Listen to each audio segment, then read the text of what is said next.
Hey, what's going on, everyone? Just want to make a quick video. Every time I say that, it ends up being like 20 minutes or something. But, geez, Ziggy. Sorry, my cat. He always loves to interrupt my videos. But stop. Anyway, where am I going with all of this? Wasn't really planning on doing this today, but I talked to an old friend for over 2 hours today. A good old friend of mine named Gary moved to Tennessee, I think it was late last year. And I've known Gary for, I don't know, like 15 years. He got me into to guns. He's actually an NRA silhouette champion, fantastic shooter, and taught me everything that I know about guns. Gun safety, how to shoot, all that fun stuff. So if you don't like guns, sorry, you're probably not interested in anything I'm having to say. This video is not about guns. It's about the fact that he has not seen me since he left. I think it was last fall. It's been a while. Yeah, it was last fall. And we're talking on the phone, and he's asking, "Oh, how's your diet going?" I said, "Hey, it's going fantastic." I said, "In all honesty, Gary, I haven't felt this good in probably since I was in my 20s." And he's asking, really, that's fantastic. And he's always had a little bit of a gut. He's never been like big and fat like I was. I mean, I got up to 292 pounds a couple of years ago. But yeah, I told him, yeah, I feel absolutely fantastic. So he's asking me more about it. And I had remembered that I told him I would send him some pictures of myself. So I sent him a picture. I'll try to insert it here. But anyway, I sent him a quick picture while we're talking. I've got my headphones on, using Bluetooth, so it's easier for me to talk to it. So I, talk on my phone that way, so I can still use my hands doing other stuff around the house, especially when you're on a 2-hour phone call. You don't want to be holding it up to your head. So anyway, that's why I'm wearing headphones in this picture. But anyway, he was shocked. He was actually shocked. His sister was with him, and he showed the picture to her, and I could hear her exclamation and all this. So this basically led him to really asking me all these questions. He just went down the rabbit hole. I mean, asked me 100 questions. And I realized, there is so much information to know about this. And, maybe I really should, for anyone that cares. Like I said, I know there's not a lot of people watching these videos, but if I can help just one person, that would be fantastic. It really would. I've seen so many people struggling. Like I was telling him, I went to, I'm in Colorado, this place, Manitou Springs. This was a few weeks ago. And I saw this lady who was probably about 60 years old, and she's walking down the sidewalk, had probably, no joke, 60 years old, probably had about 150 pounds to lose.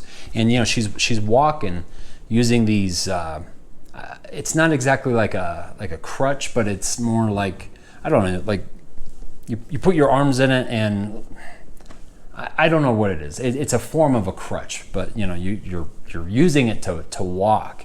And she was wearing shorts, and her legs, they were just so swollen. And my heart went out to this lady, because I never got that big, but this lady looked like she was in hell.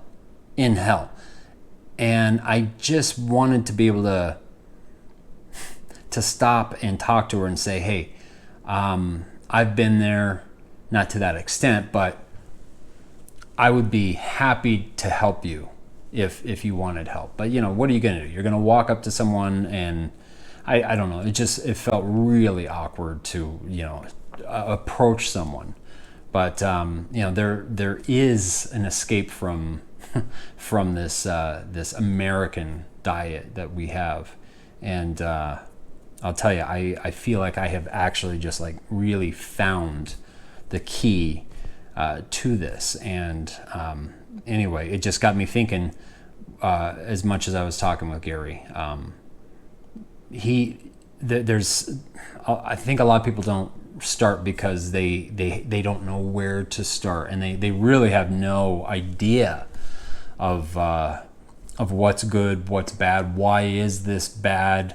There's just such a lack of education, unfortunately. And a lot of this conversation stemmed from when we were talking about the vaccination, and I was just talking about, and I'm not going to get political or anything like that, but how unfortunately, the rate of unknown deaths, especially if you look up unknown deaths in Australia, it's like the number one cause of death is unknown death. It's really bizarre. And in sports, professional sports, like European football and whatnot, like deaths are up something like 500% or something. It's crazy. But anyway, I'm hoping that's not from the vaccination. But it's sad how our society, how our government, they propose drugs, pharmaceuticals to fix the problem rather than good health. And that's very sad. And when I'm talking to my buddy Gary, it's very evident how uneducated certain people are regarding certain things. I'm very uneducated in a lot of things, but sorry. Oh, it's my wife. She's flying back from Ohio. Love you, babe. Yes, are you busy? Yes, a little bit. I'm making a video. Shit. Anyway, where was I going with that? Hold on one second. Okay, sorry about that, guys. She's actually flying back from her hometown in Ohio, so she asked if I was busy. She just got on the plane, so I don't want to ignore my wife. But anyway, uneducated people, yeah. So we're going through the whole breakdown of what this diet is that I've been doing, which I consider to be more ketovore. It's a lighter version of carnivore. When I first started, it was 100% carnivore for 7 weeks. And in 7 weeks, I lost 30 pounds.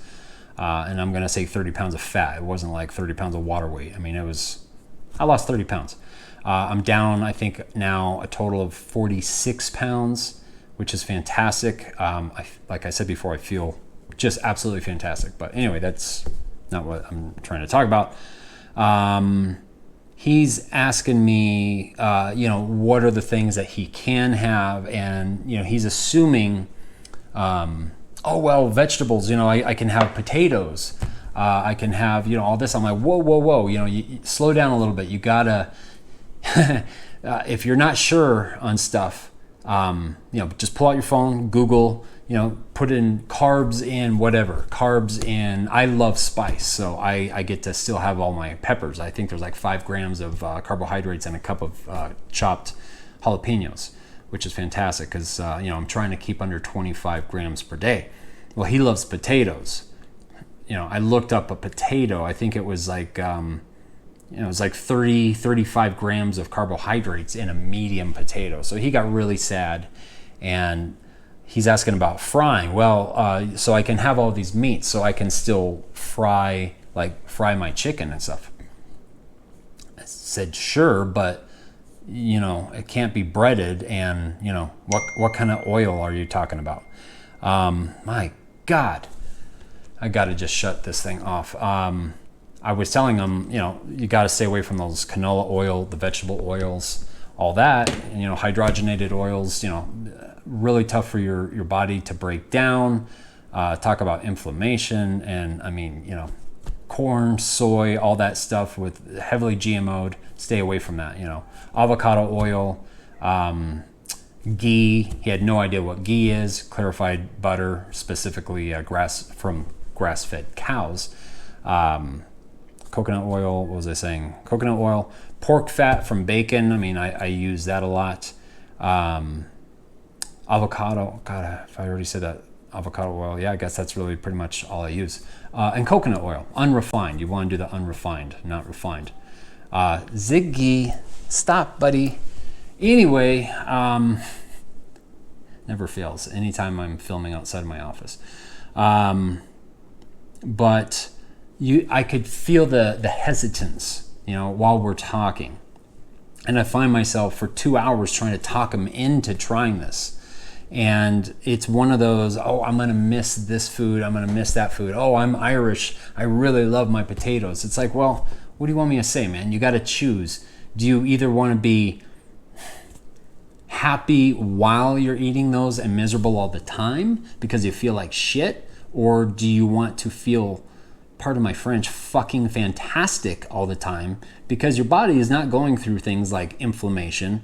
It might really severely reduce any arthritis you have, like it did in me.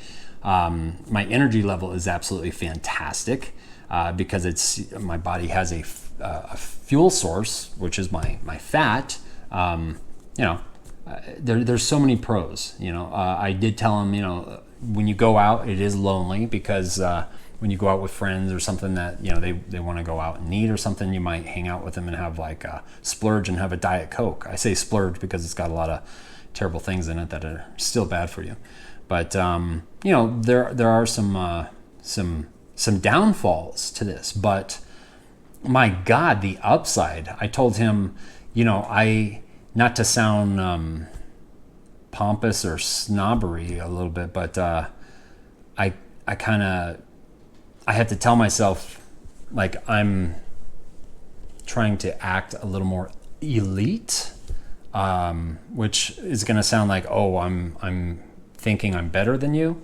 It's not that. It helps me get through those moments where I'm around a bunch of maybe friends or family and they're eating, a bunch of crap food or whatever, and I can't partake in that. And am I missing out?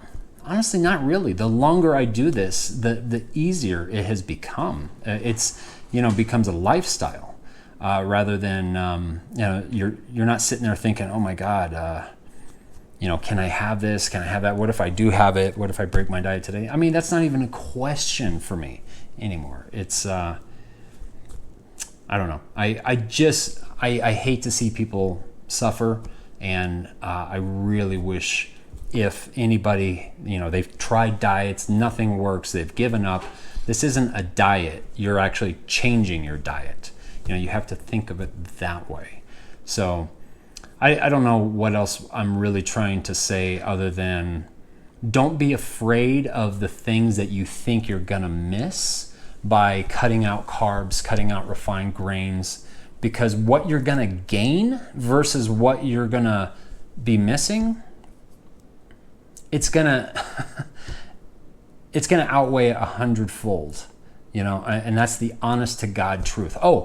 Cheat day. I had a cheat day yesterday, and it's every time I have a cheat day, I allow myself, to cheat. Not on my wife, of course. I'm talking with food. So I made a conscious effort to really track how I felt with what I was eating. And first thing rolls around in the morning, and I'm able to have a burrito from a restaurant that I do a side hustle because I'm, I've got a lot of time on my hands. I retired early 2020. I don't consider myself retired anymore. Retirement is a quick way to die, in my opinion. I really did not like it. But anyway, so I picked up a side gig. I deliver burritos 6 days a week at 5 o'clock in the morning. Takes me an hour. I don't have to use my own car. Well, I have to drive to the restaurant. It's a whopping 4-minute drive. It's a fantastic gig. So I don't eat the food because, Mexican food's not exactly the healthiest thing, but it's really good food. Santiago's in Colorado. If you've been there, it's a chain. But I got to have my breakfast burrito, and I got it. I brought it home. I was able to eat right then and there. I got home. I was done with the day by like 6:15. It's like an hour and 15 minutes out of my day. Like I said, it's a fantastic side gig. But I'm sitting there and I'm not eating it right away. I'm thinking, well, it's my cheat day, but do I even really want this? And it was weird because I'm thinking to myself, well, this isn't going to help me. But I told myself I wanted to still eat this stuff to kind of like make a log of how I felt after I ate it, and to kind of break down what's worth doing and what's not worth doing. And I also had some, I should grab the box. It's I bought this like a month ago, red, white, and blueberry Pop-Tarts. And I've been so excited to try them. I have not tried them yet. I bought them like a month ago, right? Pop-Tarts, I mean, I could eat a whole box of those back in the day, like in one sitting, no problem. But I pulled them out. I had the burrito with some coffee. And then for like my dessert, my breakfast dessert, I had the Pop-Tarts. The burrito was fantastic. The Pop-Tarts really didn't do anything for me. I mean, it was just kind of like, yeah, it's good, but I can tell I'm not putting something that's good in my body. I don't know, that part of the equation almost overrides anything that tastes good. After a while, nothing tastes as good as healthy feels. And was that worth it? No, it was a good test. And you know, those cheat days I have, I do much more exercise. You know, I do a lot of resistance training, but I try to do some cardio in there. I mean, I'd probably be dropping massive weight if I just switched to pure cardio, but there's so many benefits of resistance training, and I love it. But anyway, it's fun to test stuff out and maybe even make a log, which I do. I ask myself, okay, how do I feel now versus when I'm done eating? Okay, now how do you feel? And when you look back and you read how you feel mentally, sometimes even, oh my God, it's crazy how sugar can just like destroy your, I don't know what's going on. I do know what happens with diabetes. I mean, God, I could go on forever, but I don't know if like literally blood, oxygen in your blood is being like blocked in your brain or something. Cause like I feel mentally just completely foggy as well when I eat a lot of sugar. But anyway, I don't want to go off subject too much. If you're fat, if you're overweight, you feel like crap and you want to make a change, make a change. It's so worth it. You got a few days of, I'm not going to sugarcoat it. It's hell. Okay. It's hell. But what is life without some type of challenge? Do you seriously want to just float around in life until you die? Like, I have no interest in that. I honestly would love to impact people. Impact their lives. I would love to help people. I would love to say that was my legacy. You know, at the end of the day, who cares how much money you've made, how much fancy shit that you've bought? It doesn't matter when you die. The stuff that you're going to be remembered for is actually making an impact. Hopefully it's a good impact, like helping people. So that's what I mean. I would really like to help anyone. I would absolutely adore it if someone reached out to me in the comments and said, hey, you know, I would like to do this, or hey, I think you're full of shit, or whatever. I would love to have that type of any kind of conversation to try to help someone with starting a basically just, you know, I don't even want to say carnivore or ketovore, just a low carb diet where you're keeping your body into ketosis. I think you would be shocked with how rapid your progress can be when you stick to your guns, and how much better you will feel. And and that's about it. I don't want to just keep on rambling. So anyway, I'll be back in a few days with some more information, but maybe I'll do like a quick little starting guide. Because like I said, Gary had a lot of questions regarding like, hey, can I eat this? Can I eat that? How about brats, hot dogs, you know, nuts? You know, he loves nuts, but I'm like, hey, what are your favorite nuts? Oh, I love peanuts. Well, it's not really nuts, it's a legume. And no, you can't. I said, what? Let me guess, you like them roasted? He's like, yeah. No, sorry, you can't. You can't have them. I mean, you could have like a tiny little handful maybe if you wanted, but then again, you want it to be more than just losing weight. You want to be healthy, and there's nothing necessarily healthy about a lot of like roasted nuts, because they are roasting them in seed oils, and you don't want that crap. You really don't. But anyway, I'm gonna stop because like I said, I could talk about this stuff for hours, and I'm not going to at the moment. So Thank you so much for watching. Anyone that is still watching, thank you very much, and I will talk to you guys later. Bye-bye.